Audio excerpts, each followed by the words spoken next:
আসসালামু আলাইকুম। বঙ্গোপসাগরে আবারও একটি নতুন ঘূর্ণিঝড়ের সম্ভাবনা দেখা দিয়েছে। আবহাওয়া অধিদপ্তরের সর্বশেষ তথ্যানুযায়ী দক্ষিণ পূর্ব বঙ্গোপসাগরে একটি সুস্পষ্ট নিম্নচাপ তৈরি হয়েছে, যা ধীরে ধীরে ঘনীভূত হয়ে গভীর নিম্নচাপ এবং পরবর্তীতে ঘূর্ণিঝড়ের রূপ নিতে পারে। বিশেষজ্ঞদের আশঙ্কা, এটি আগামী ৪৮ থেকে ৭২ ঘণ্টার মধ্যে আরও শক্তিশালী হয়ে বাংলাদেশ অথবা ভারতের উপকূলীয় অঞ্চলের দিকে অগ্রসর হতে পারে।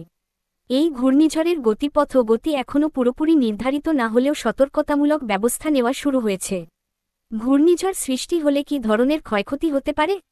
উপকূলীয় এলাকায় ৮০ থেকে ১২০ কিলোমিটার বেগে ঝোড়ো হাওয়া বয়ে যেতে পারে, যার ফলে গাছপালা উপড়ে পড়া, ঘরবাড়ি ক্ষতিগ্রস্ত হওয়া, বিদ্যুৎ বিচ্ছিন্ন হওয়া একেবারে স্বাভাবিক দৃশ্য হয়ে উঠতে পারে। স্বাভাবিকের চেয়ে ৫ থেকে ৮ ফুট উচ্চতার জলোচ্ছ্বাস হতে পারে, যার কারণে নিচু এলাকাগুলো প্লাবিত হওয়ার আশঙ্কা রয়েছে। সমুদ্র থাকবে খুবই উত্তাল। মাছ ধরার নৌকা, ট্রলার এবং জাহাজগুলোকে ইতোমধ্যে নিরাপদ আশ্রয়ে ফিরিয়ে আনতে বলা হয়েছে।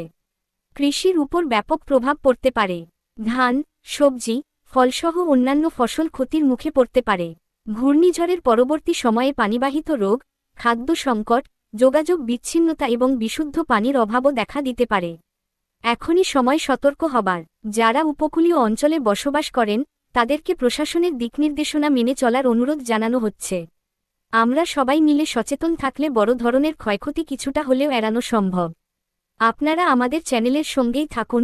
ঘূর্ণিঝড় সংক্রান্ত প্রতিটি আপডেট আমরা পৌঁছে দেব আপনাদের কাছে দ্রুততম সময়ে। আল্লাহ আমাদের সবাইকে হেফাজত